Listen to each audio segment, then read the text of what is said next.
Once upon a time, it was. Once upon a time, there was a longing. And below, it was the pain of anti-fraternal eugenics. The future was a deadly lottery. The river turned crimson, the one that for the village folk was a place of revelry. It was a homeland dripping, like a girl who had just satisfied her longing at home, smoking your eyes, where mixed heritage was not an option, where the tune lost his resonance to the cadence of gypsy style Spain, for wanting to buy jasper from the moon, for kissing the jade between the teeth of its princesses, for eggshell every night by the river, bewitching her devotees, those of Paco Perez's wolves, and peaches from here, the land of sugar cane.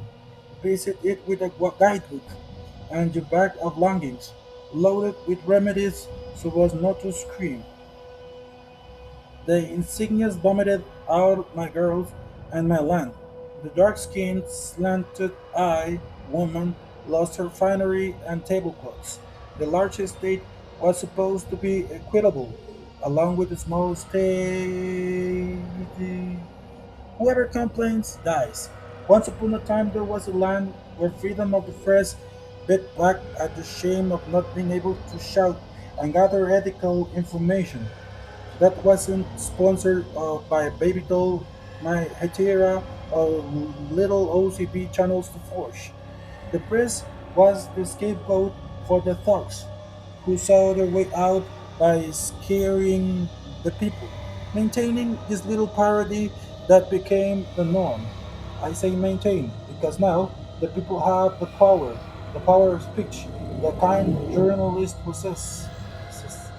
Not those who spoke nonsense, or those who go around kissing the manure-stained boots of those bitter congressmen, the ones who sleep on the job and get paid, who kiss children and then spit on them.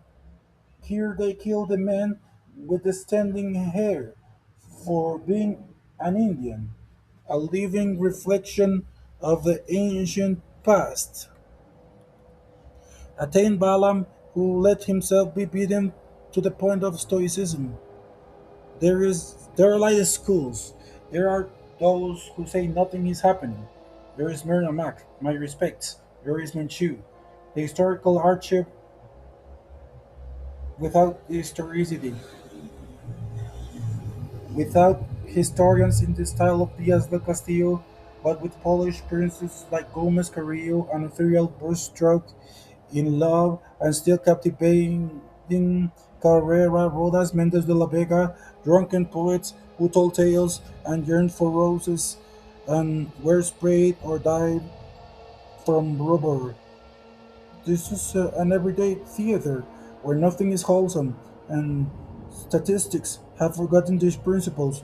Now they're merely known with an indicator that grows every weather. There is a lot of hunger here. Where did you go, culture? Was data. It was possible when it was, but now you can't live here anymore. You can't live here. My place is no longer what it was. Sincerely, the cosmopolitan. What a verse.